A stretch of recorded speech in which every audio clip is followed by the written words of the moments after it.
Muchas gracias a todos los que nos acompañan.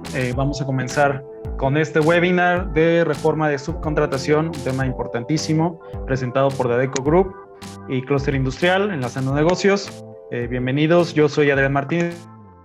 3 puntos importantísimos para comprender la reforma de subcontratación, que son cuáles son los puntos esenciales de la reforma, cuál es la recomendación del hacer y no hacer, cómo implementar servicios especializados en sustitución del outsourcing. Y bueno, para hablar de estos temas, tendremos como ponentes, como oradores en esta sesión, a Francisco Martínez Domenech, que es CEO de The Adecco Group México. Francisco Martínez es ejecutivo con más de 25 años de experiencia en la industria del staffing. Inició su carrera en Adecco España, donde fue director regional de operaciones por 15 años y posteriormente se unió a la región de Latinoamérica, en donde fue CEO en Chile y CEO también en Argentina, liderando a su vez Uruguay. Pertenece a la lista top 25 de los líderes más influyentes en Latinoamérica según Staffing Industry Analyst durante los 3 últimos años, y desde 2019 forma parte del Consejo para la Cámara Suizo-Mexicana de Comercio e Industria, SwissCham México. Desde el 2020 pertenece también al Consejo Directivo de la Cámara Española de Comercio en México y actualmente es CEO, como mencionamos, de The Adecco Group México, designado como secretario general de la Asociación Mexicana de Empresas de Capital Humano, AMECH, para el bienio 2021-2022. También nos estará acompañando Claudia Gutiérrez Moreno. Ella es directora jurídica de Grupo Adecco México. Claudia Gutiérrez Moreno es licenciada en Derecho por la Universidad Autónoma Metropolitana, abogada certificada por parte de la Asociación Nacional de Abogados de Empresas, ANADE, presidenta del Comité Jurídico y Cabildeo de la Asociación Mexicana de Empresas de Capital Humano, AMECH, y se desempeña como directora jurídica de Grupo Adecco México desde hace 18 años. Démosle la bienvenida a ambos, por favor, y bueno, comenzaremos con la participación de Francisco Martínez Domenech. Adelante, Francisco. Muchas gracias por estar con nosotros. Muy buenos días, buenas tardes diría ya. Adrián, muchísimas gracias. Gracias, por supuesto, a Clúster Industrial y gracias a todos ustedes por estar con nosotros para poder compartir conocimiento, ¿vale? Y comentarios y consejos sobre la reforma de la subcontratación que estamos ahora mismo pues, en proceso de implementación. Y bueno, pues me gustaría arrancar esta presentación y vamos a intentar entre Claudia y yo hacerla rápido, sobre todo porque a estas alturas yo creo que muchos de ustedes ya habrán participado en webinars de este tipo y sobre todo queremos poner en la segunda parte de este webinar a su disposición para atender cualquier pregunta o duda que puedan tener respecto a este tema y, por supuesto, ya no solo en este webinar, sino después también, por supuesto, Adecco Group a su plena disposición para ayudarle y asesorarle en todo lo que haga falta, ¿no? Pero me gustaría poner un poco el contexto de dónde viene todo, ¿vale? Y por qué se ha producido esta reforma. Y bueno, pues esta slide nos dice fundamentalmente pues lo que ocurrió en México pues una vez se reguló en el año 2012, en 2012 el outsourcing y bueno, hemos llegado a tener en México casi 4,6 millones de empleados bajo el esquema de la subcontratación. No todos o gran parte pues con graves situaciones de vulneración de los derechos de los trabajadores y evasión de pago de impuestos por parte de muchas compañías de outsourcing y también, por supuesto, quien compraba sus servicios. Pero bueno, no todas las compañías de outsourcing hacemos las cosas mal y bueno, pues por supuesto la que yo represento, la primera hace las cosas bien y también la organización sectorial que yo represento como secretario general, que es la AMET, que es la Asociación Mexicana de Empresas de Capital Humano, que aglutinamos 28 grupos empresariales y que teníamos una media de personas contratadas pues de más de 170.000 empleados bajo esquema de subcontratación, pero cumpliendo estrictamente lo que marca la ley, ¿no? Entonces, si vamos a la siguiente, Gerardo, por favor. Sí que me gustaría también decir un poco cuáles eran las prácticas que que utilizaban muchas compañías de subcontratación, sobre todo para intentar generar de manera delictiva ahorros en pago de salarios y en pagos de impuestos y a su misma vez pues poder ofrecer precios mucho más competitivos que las empresas que lo estábamos haciendo bien y que seguimos haciendo bien y lo seguiremos haciendo bien bajo la nueva reforma. Pero bueno, pues básicamente pues muchas de ellas utilizaban partes de sus salarios, pagaban los salarios del personal subcontratado con estrategias fiscales, como por ejemplo pagar parte del salario, con sistemas de previsión social, con planes privados de jubilación, derechos de autor, asimilados a salarios, pago a través de sindicatos, todo al final esquemas de simulación para pagar menos impuestos y los trabajadores pues sufrían en sus carnes pues la falta de pago de cotizaciones adecuados a sus derechos como le corresponde según la ley mexicana, ¿no? Entonces, bueno, pues el contexto no era el más adecuado para tener una buena imagen del outsourcing en México y por desgracia, bueno, pues se ha identificado el outsourcing como esquemas abusivos de contratación cuando el outsourcing en el mundo es una práctica legalmente reconocida, utilizada en muchos países, que realmente genera mucho empleo formal y digno, y que los países que mejor tienen una regulación del outsourcing, esos son países que la informalidad se reduce muchísimo y tienen porcentajes de informalidad de un dígito como máximo, ¿no? Entonces, bueno, pues el outsourcing no es malo, pero sí se hace adecuadamente. Y en México, por desgracia, había muchas compañías que no lo hacían bien. Pues adelante, Claudia, te dejo. Hola, muy buenas tardes a todos y gracias por la invitación. Empecemos por la ruta crítica desde la presentación por parte del presidente de la iniciativa de reforma en materia de subcontratación.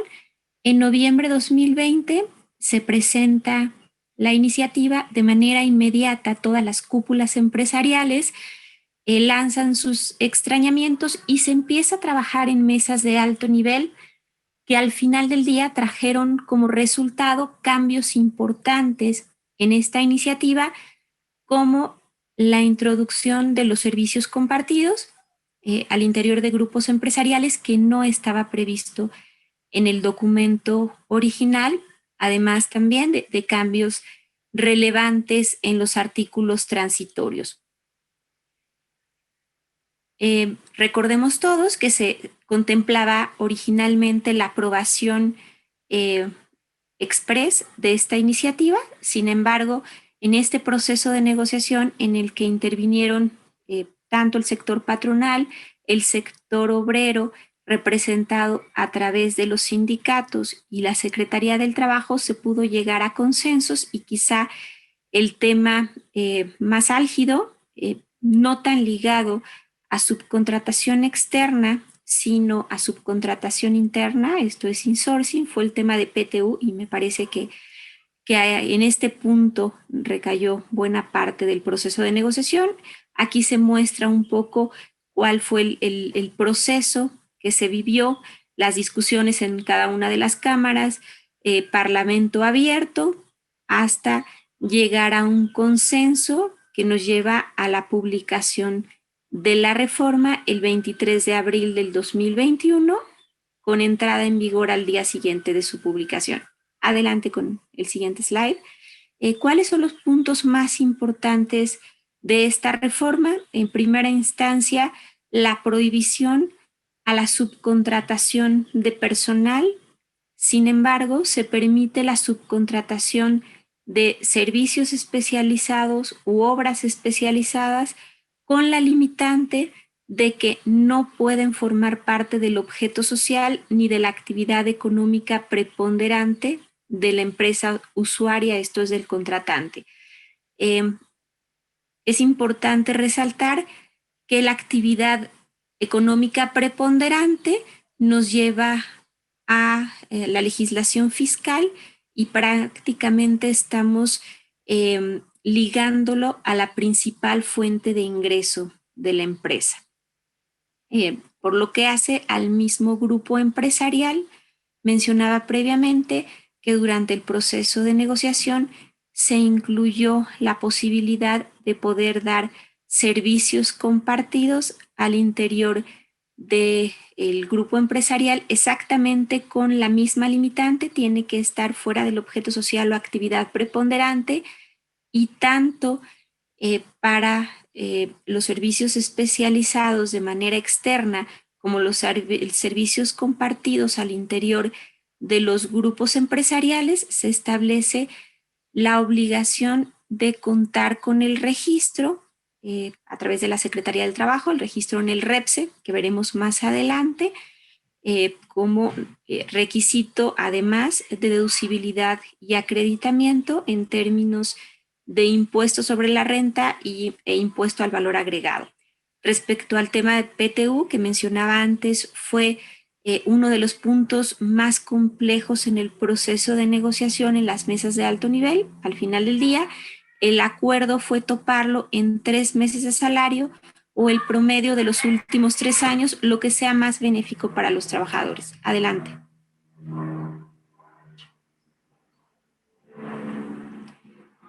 Hablábamos ya del registro que se crea desde la Secretaría del Trabajo por parte de aquellas empresas que quieran brindar servicios especializados, y también al interior de grupos empresariales las que quieran brindar servicios compartidos. En ambos casos existe la obligación del registro, y dentro de esta reforma se contempla también la posibilidad de que opere la autorización vía afirmativa ficta. Esto es, se realiza el proceso de registro en el REPSE.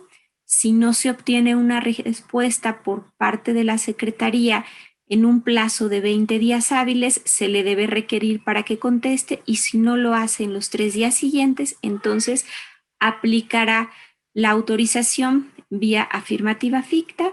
Este registro además requiere renovación cada 3 años. Por lo que hace a los artículos transitorios de la reforma, honestamente no quedaron del todo claro porque establecen diferentes plazos.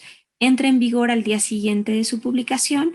La Secretaría contaba con 30 días para emitir los lineamientos para el registro. Lo hizo exactamente en la fecha límite. El 24 de mayo se emiten y 3 días después empieza a operar el registro de empresas prestadoras de servicios especializados, el REPSE.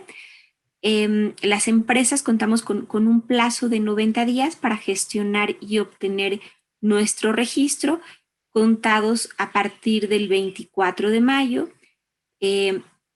También se prevé en los artículos transitorios de esta reforma, las empresas usuarias del servicio de subcontratación que deseen llevar a cabo sustitución patronal sin que exista transferencia de activos, la cual es la regla genérica, tiene un plazo de 90 días contados a partir del 24 de abril para realizar esta sustitución patronal, digamos, con esta regla de excepción.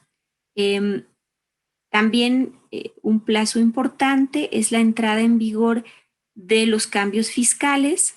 Esto es el 1 de agosto, los cambios a Ley de Impuestos sobre la Renta, Ley de Impuesto al Valor Agregado y Código Fiscal de la Federación, en donde además mencionaba antes que se vuelve un requisito para deducibilidad y acreditamiento el contar con el registro, y además con la reforma se colocó a los usuarios o contratantes de servicios especializados como fiscalizadores, ya que deberán solicitar a sus proveedores de servicios especializados evidencias de cumplimiento de obligaciones, algo similar a lo que ya existía hace un par de años, en donde tienen que solicitar evidencia del pago de salario, los recibos timbrados, las declaraciones de impuesto al valor agregado, además de el REPSE, además de la constancia de inscripción en el registro de de empresas especializadas y todas y cada una de las evidencias de cumplimiento de obligaciones.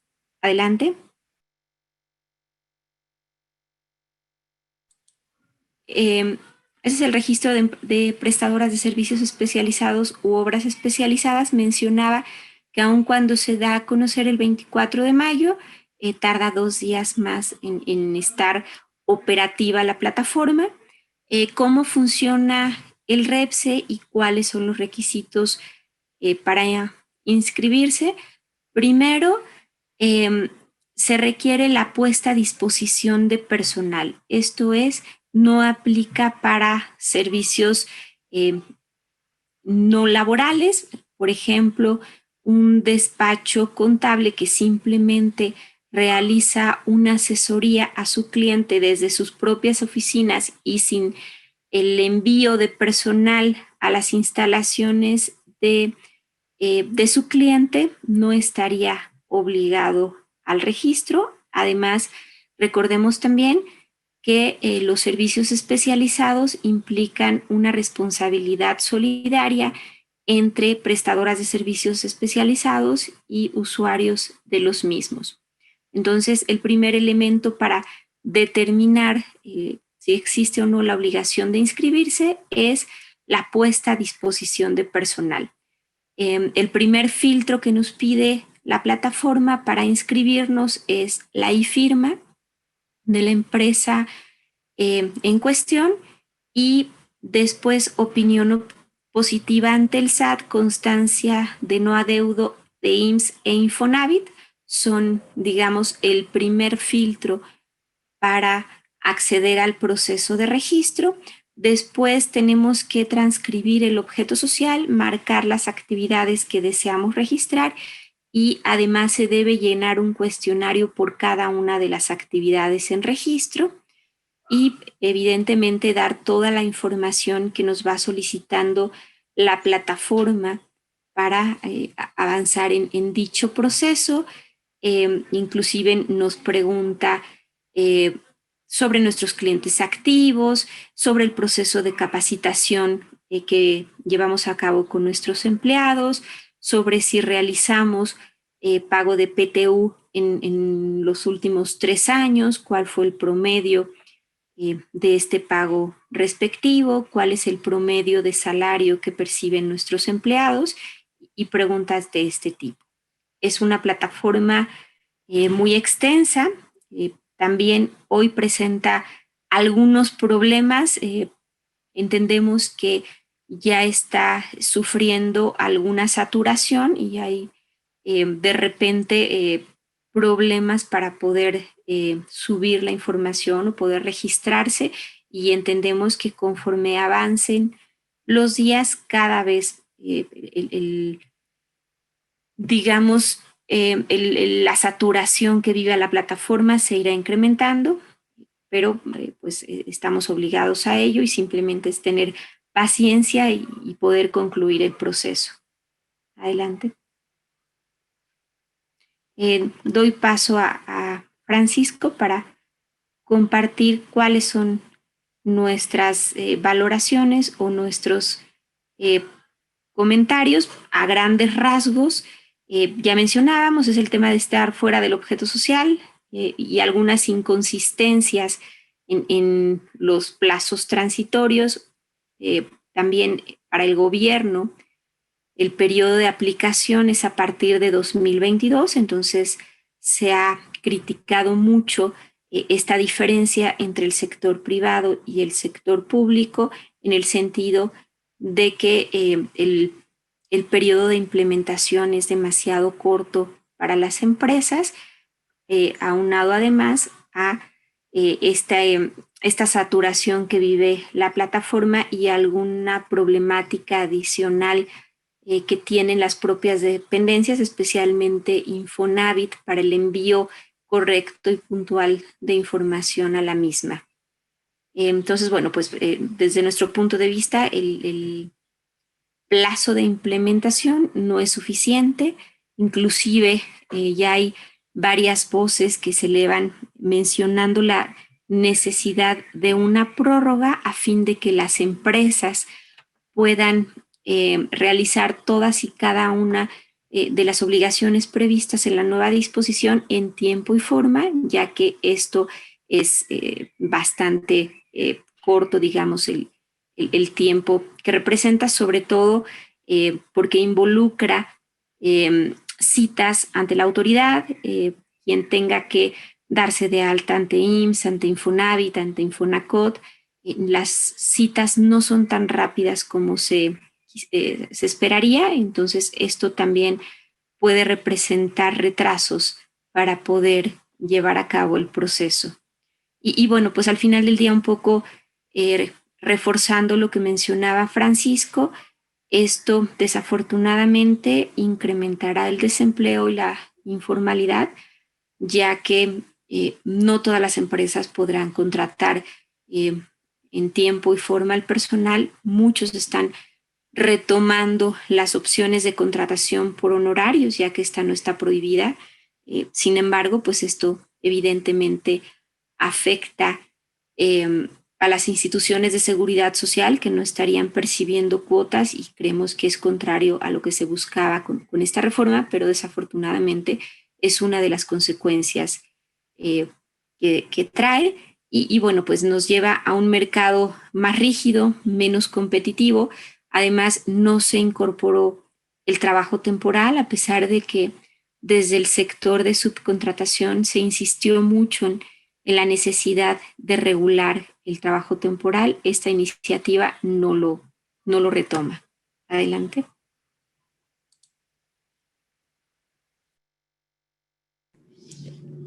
Muy bien. Pues muchísimas gracias, Claudia. Yo un poco siguiendo lo que dice Claudia, los temas de los plazos de implementación y de registro son muy cortos.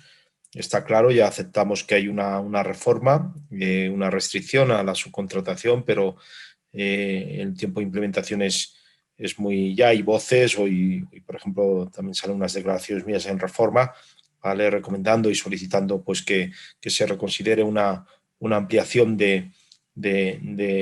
para que nos podamos adaptar todos, tanto empresas de subcontratación especializada como empresas que quieren utilizar empresas de subcontratación especializada, como así sus grupos corporativos, ¿vale?, que tienen que reconfigurarlos, ¿vale? Pero bueno, veremos. De momento tenemos que trabajar tanto con la regulación que tenemos, ¿vale?, que eso es estricto cumplimiento, y por otro lado tenemos que trabajar también con los plazos, ¿no?, con los plazos que nos ha marcado la nueva ley, ¿no? Pero aún así yo quiero transmitir un mensaje de optimismo y de tranquilidad. ¿Por qué? Porque de donde estábamos con la iniciativa primera que se lanzó pues en el último noviembre del año pasado, en una mañanera, de decir, oye, se elimina totalmente la subcontratación a donde estamos, pues al menos hemos conseguido poder tener subcontratación especializada fuera del objeto social o actividad preponderante, pero inicialmente lo que se pretendía era eliminar cualquier tipo de subcontratación, ¿no?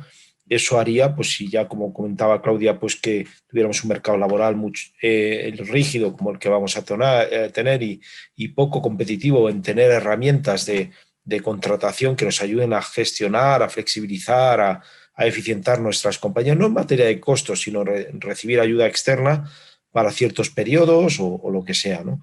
Y por otro lado, pues bueno, vamos a seguir insistiendo, ¿vale?, no en modificar esta regulación, porque esta regulación ya está, sino la creación de una nueva ley, ¿vale?, de trabajo temporal, que, como decía Claudia, pues es una ley muy necesaria para que las empresas pues puedan contratar compañías externas que les ayuden a cubrir sus necesidades temporales, sus peak seasons, las sustituciones de trabajadores, nuevos proyectos para un tiempo determinado, decir, oye, necesito 150 personas para un mes y medio y tú me lo haces todo, el reclutamiento, la selección y la contratación se acaba y tú gestionas administrativamente digamos, los cierres de contrato de estas personas y demás. Esto ya existe en muchos países del mundo, donde existe una regulación de subcontratación especializada, como la que tenemos aquí, pero sin la restricción del objeto social y una regulación de trabajo temporal.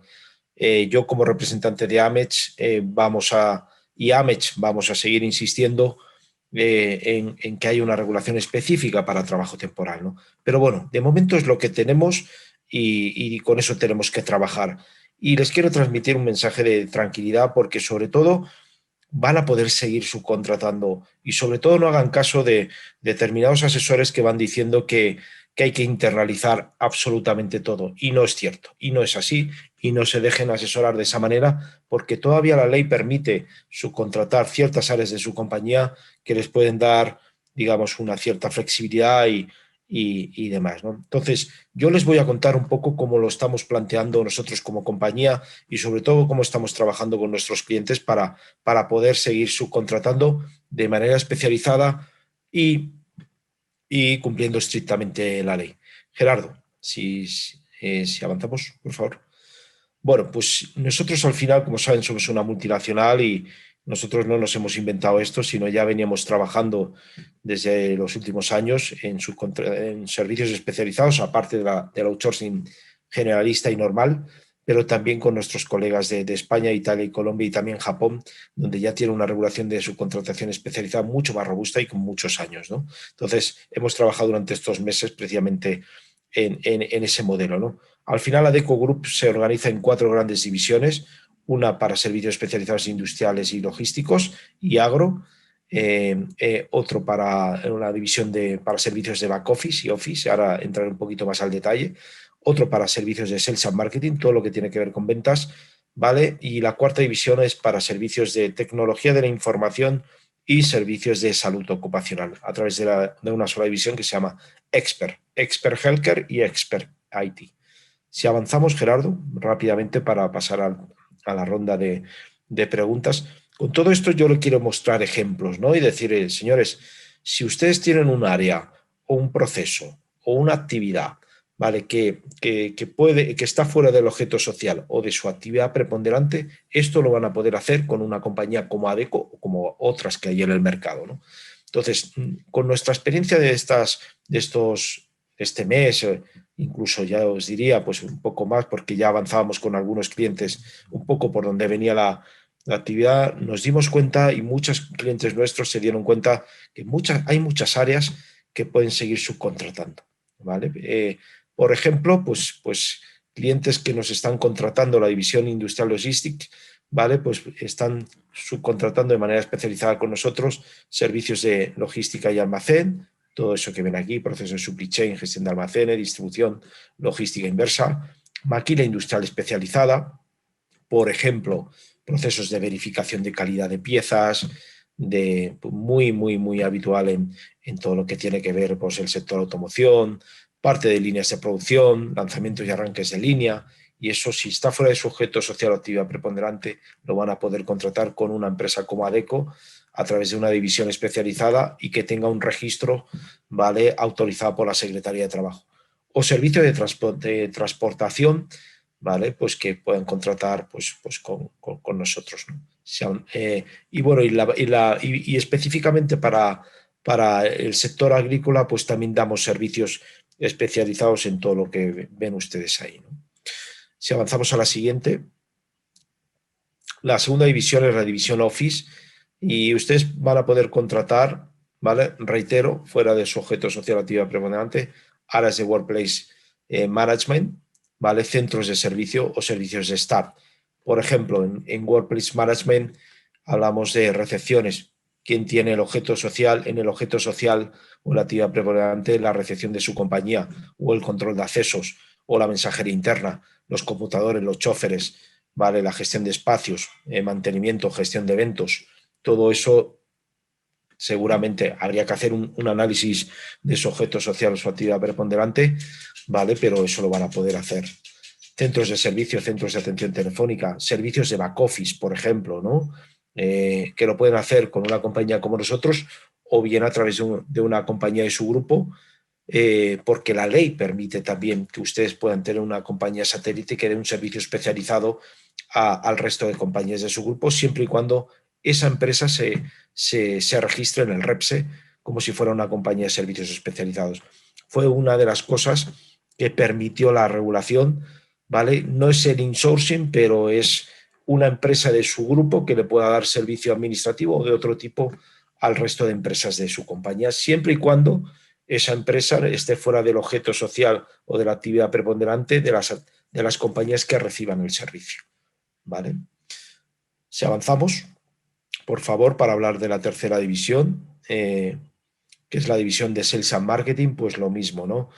El área de ventas, para empresas de gran consumo, pues todo lo que tiene que ver con servicios especializados de animación, promoción, mercaderismo de sus productos en las salas de ventas o bien en espacios transitados como pueden ser aeropuertos, centros comerciales, eso lo van a poder subcontratar, ¿no? ¿Vale? Si avanzamos a la cuarta división, la división Expert, que sería, si pasamos a la siguiente, Gerardo, ¿vale? El área de tecnología, ¿no? A no ser que sean ustedes una compañía de tecnología, difícilmente estarán en su objeto social o en su actividad preponderante. Entonces, lo pueden subcontratar con una empresa como la nuestra de servicios especializados o una empresa de tecnología, ¿no? Que se dedique también a la especialización como nosotros de tecnología. O, por ejemplo, los médicos de su empresa, nutricionistas, difícilmente si no son una empresa, un hospital o lo que sea, estarán en su objeto social. Los médicos de su empresa, que los que están en su planta, los van a poder subcontratar de manera especializada, ¿vale? Con una empresa como Adecco. Reitero, y perdonen que insista, que sea una compañía que tenga el registro específico para servicios especializados de healthcare o de tecnología o de los cualquiera que he mencionado anteriormente, ¿no? Si vamos a la siguiente, ya para acabar, ¿vale? Servicios de recursos humanos.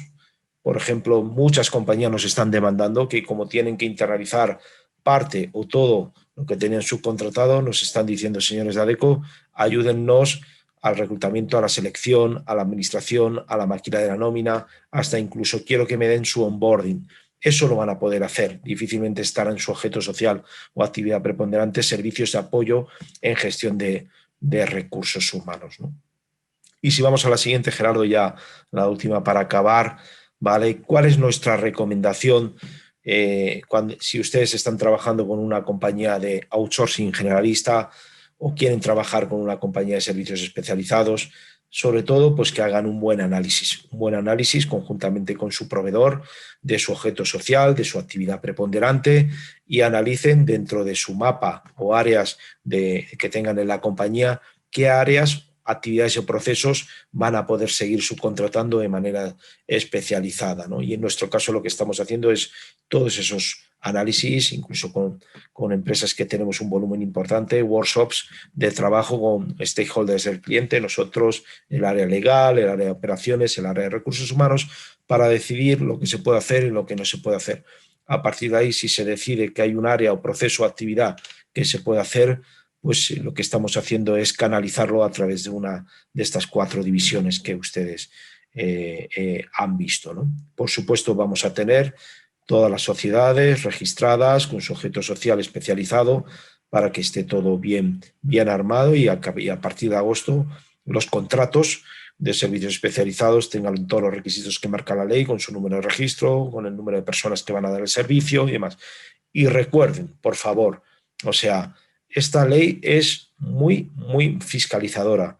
No sucumban a la tentación de ciertas empresas que quieren seguir encubriendo, ¿vale?, la contratación de personas a través de servicios especializados. Ustedes van a contratar un servicio, no van a contratar personas. O sea, contraten con una empresa seria, una empresa ya sea Adecco o otras, ¿vale?, que tengan reputación, que tengan solvencia, que quieran hacer bien las cosas, porque lo barato sale caro, ¿vale? Las sanciones son muy importantes y además hay un componente penal, ¿vale?, de delito, ¿vale?, en caso de hacer las cosas mal. Entonces, por mí nada más, a su plena disposición.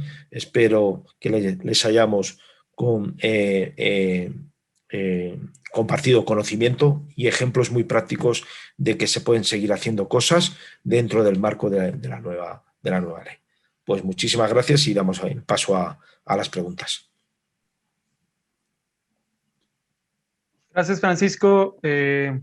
Gracias también a Claudia por la presentación. Vamos a dar paso a las preguntas. Les recuerdo que pueden usar la herramienta de Q&A o preguntas y respuestas que está en la barra inferior de Zoom para poder anotar su pregunta. Entonces, ya vimos que hay algunas preguntas en el chat también. Entonces, vamos a comenzar con esta pregunta de Rosa María García Jiménez. Ella nos platica, tenemos proveedores de servicios especializados que nos ponen a disposición personal que tienen nacionalidad extranjera. ¿Qué ocurre en esos casos? Debemos firmar contratos nuevos con empresas subsidiarias mexicanas y si la relación comercial es entre empresas extranjeras y el servicio especializado compuesta a disposición, ¿se da en México?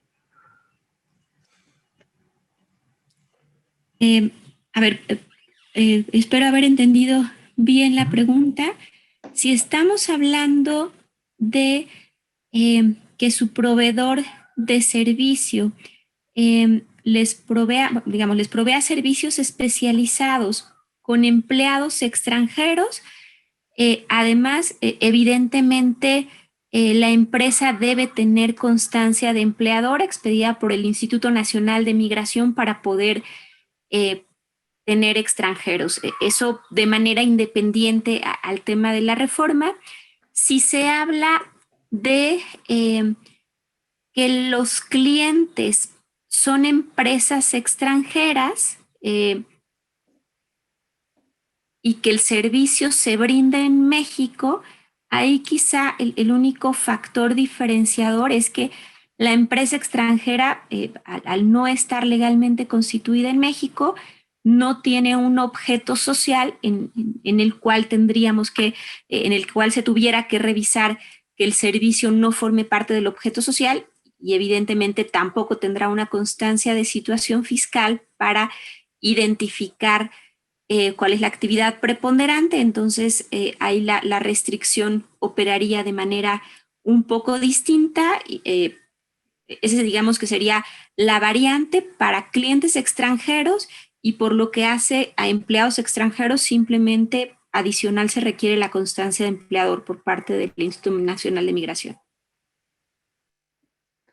Gracias, Claudia. La siguiente pregunta es de Arturo Martín Keshishian. Él nos menciona, no soy una empresa de outsourcing como tal, pero sí brindo servicios de asesoría que involucran empleados laborando en locaciones del cliente. ¿Debo inscribirme a este programa como empresa de outsourcing? Sí, si hay una puesta a disposición de empleados que laboran en instalaciones de sus clientes, sí debe registrarse. Entonces, bueno, él tendrá que indicar cuál es la actividad, cuál es el servicio especializado y ese es el que tendrá que registrar en el REPSE, pero sí está obligado a hacerlo. Ok, muy bien. Rosa María nos pregunta nuevamente, ¿qué información requieren respecto de sus clientes activos? ¿Deben exhibir contratos u órdenes de compra?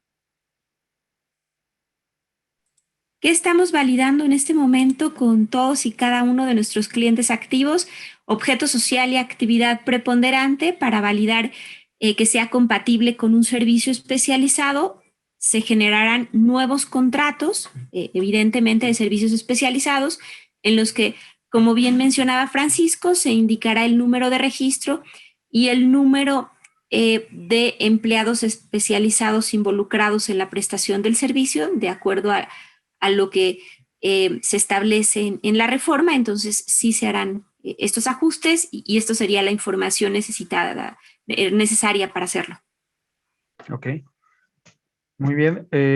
José Luis nos pregunta en el chat, en su opinión, si decidimos hacer el cambio de una empresa de servicio interna a la contratación directa por la empresa operadora, ¿se puede utilizar el mismo registro patronal para la sustitución patronal? No entendí bien la pregunta. Entendí que tenía una subcontratación externa y que quiere internalizar al personal a través de sustitución patronal y que quiere utilizar el registro patronal evidentemente tiene que utilizar el de la empresa contratante.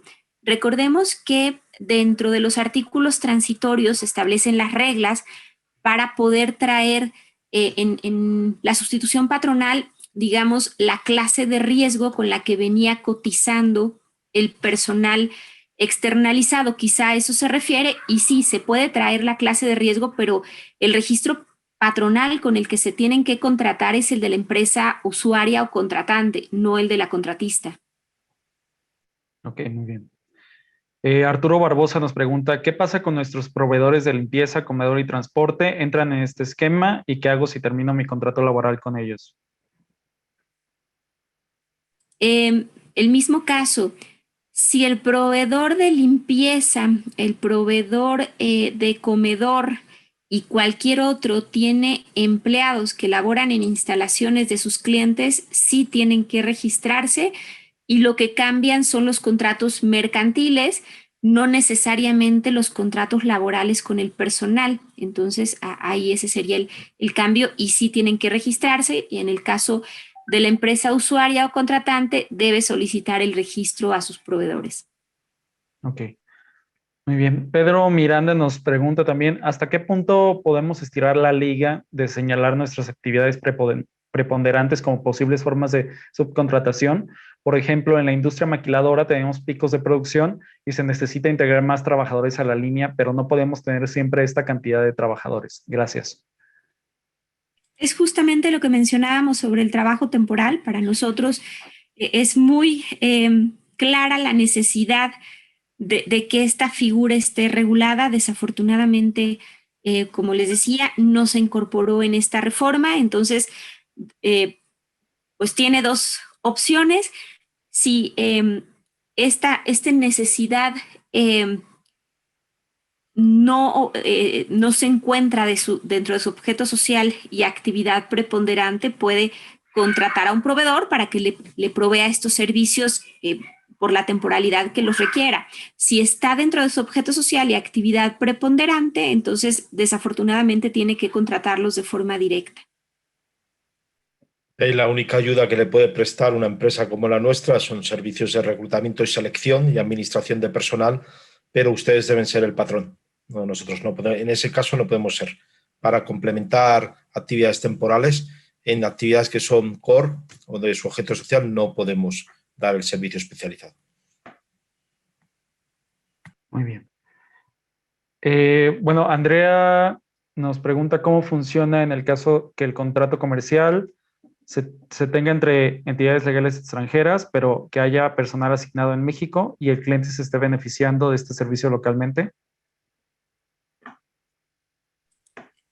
Justo lo que les decía, si la empresa contratante es una empresa extranjera que no está constituida legalmente en México y no está registrada fiscalmente, entonces la única diferencia es que evidentemente no hay un objeto social que revisar para validar que la actividad no forme parte de este objeto social. Simplemente se recomienda validar cuál es la actividad principal cuál es la principal fuente de ingreso de esta entidad en el extranjero, que difícilmente estará ligada con el servicio que está requiriendo en México. Entonces, ahí digamos que la restricción es menos estricta para empresas extranjeras. Muy bien. Claudia nos da una duda. Su proveedor subcontratista comenta que aquellos trabajadores que migremos directamente a nuestra empresa podemos mantenerlos cotizando, no con su salario real ante el IMSS. Menciona entre paréntesis, así los tenemos hoy en día dados de alta. No sabemos si esto es correcto, pues entendemos que uno de los fines de esta reforma es cotizar al 100 a los trabajadores. En efecto, así es. Recordemos, como bien mencionaba Francisco, vienen fiscalizaciones. Este es un tema o la reforma justamente obedece a incumplimientos previos de algunas empresas que tenían subcotizando a sus empleados. Entonces, evidentemente es un riesgo que los tengan subcotizando y que les puedan fincar un crédito fiscal al respecto. Honestamente no recomendamos que los mantengan de esta manera. Creo que si ya los van a internalizar, lo correcto es que coticen con el 100% del salario. Muy bien. Diana Silva nos pregunta también, nos comenta su caso. En el caso de los servicios compartidos entre empresas del mismo grupo, donde existe un corporativo que brinda servicios a las subsidiarias y estos servicios, además de encontrarse en el objeto social del corporativo, se encuentran en los objetos de las subsidiarias, ¿se deben de modificar todos los objetos sociales o cuál sería el camino más indicado para este tipo de empresas? Tendrán que hacer un análisis muy concreto, pero recordemos que los servicios compartidos tienen la misma restricción que la subcontratación externa. Esto es, no pueden ser parte del objeto social y actividad preponderante de la empresa usuaria. Entonces, muy probablemente sí tendrían que hacer modificaciones al objeto social. Evidentemente hay que hacer un análisis específico del caso, pero recordemos que la restricción aplica para todos. Ok, muy bien. Jaime Rodríguez quiere confirmar una cuestión. Si una empresa que presta servicios de capacitación y cuenta con consultores independientes que generan facturas de honorarios, también está obligada a cumplir con el programa y dar de alta a los consultores que acudan físicamente a los clientes de la compañía. ¿Es correcto? Lo que está preguntando es que sus capacitadores son externos, son consultores independientes y por eso están contratados por honorarios. Recordemos que esta es una figura no laboral. Evidentemente, si se reúnen los requisitos de una relación laboral, lo correcto es que estén en nómina. Si es un consultor independiente que simplemente va a dar una capacitación de un día y está registrado como tal, como capacitador ante la Secretaría del Trabajo, no necesariamente, pero honestamente habría que revisar inclusive el alcance de la capacitación, si será un evento, si será en línea, si será presencial, si va a estar en instalaciones del cliente. Recordemos que en fiscalizaciones va a llegar tanto la autoridad laboral como la autoridad fiscal y va a preguntar de quiénes son empleados y va a pedir evidencias, digamos, de lo que están haciendo y si en efecto es un consultor independiente, tendrá que estar muy bien soportado en ese sentido y que no hay una relación laboral, no hay una dependencia con la empresa que lo envía. Entonces hay que revisarlo con calma para evitar riesgos para la empresa usuaria. Sí, Claudia, como empresa de capacitación sería recomendable que se registrase, ¿no? Sí, recordemos que además los planes de capacitación también hay que registrarlos ante la Secretaría del Trabajo, entonces idealmente sería el mejor escenario. Okay.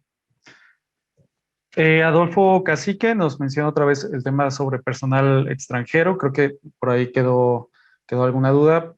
Dice, personal extranjero previamente contratado a través de un outsourcing mexicano con autorización para contratar extranjeros y extranjeros con FM3, ¿se podrá seguir dando ahora como servicio especializado? O si el servicio que da el extranjero es parte del objeto social, tendrá entonces que ser incorporado directamente como empleado a la empresa y solicitar la debida autorización para contratación de extranjeros. Aquí evidentemente tendrá que revisarse primero si son o no parte del objeto social y actividad preponderante. Entendemos que hoy están contratados a través de una empresa externa y esta empresa externa tiene la autorización, digamos, la constancia de empleador y el extranjero tiene el permiso de trabajo.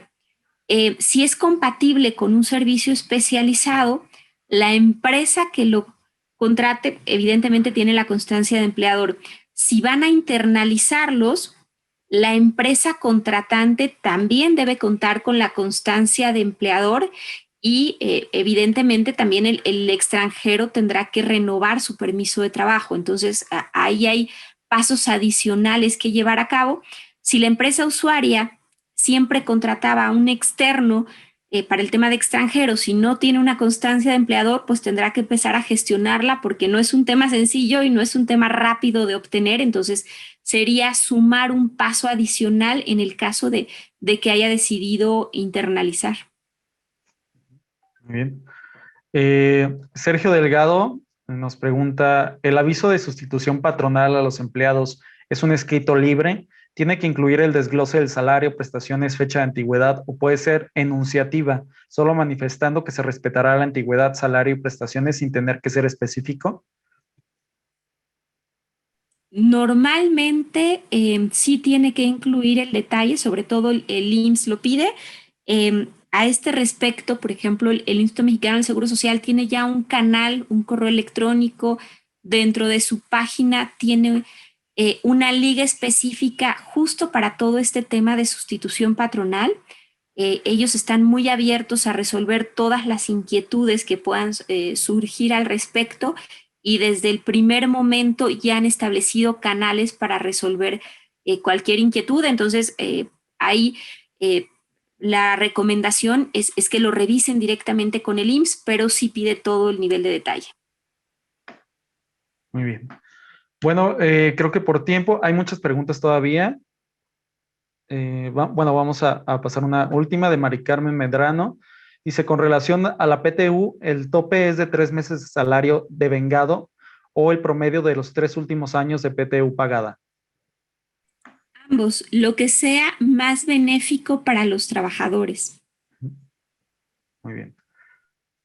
De acuerdo, creo que hay bastantes dudas todavía, hay comentarios, entonces solamente recordarles a todos nuestros asistentes que, por supuesto, todas estas preguntas y comentarios los haremos llegar al grupo de ADECO México para que puedan responderlos personalmente con el correo de ustedes que registraron en este evento, para que les puedan dar solución a sus dudas.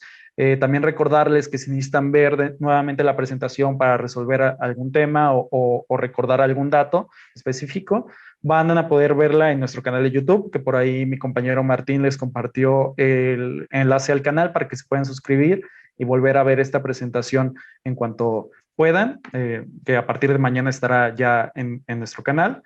Y bueno, no sé si quieran agregar algo, Francisco, Claudia. Simplemente agradecer la invitación y mantenernos a sus órdenes.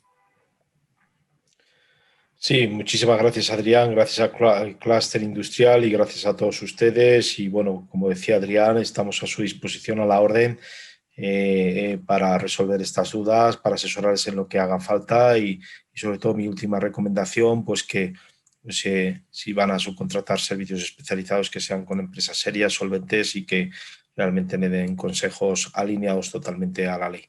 Bueno, muchísimas gracias. Muchas gracias nuevamente, Francisco Martínez Domené, Claudia Gutiérrez de ADECO Group México, también Gerardo Calderón que estuvo por ahí apoyándonos. Muchas gracias a la muy nutrida participación que tuvimos en esta sesión.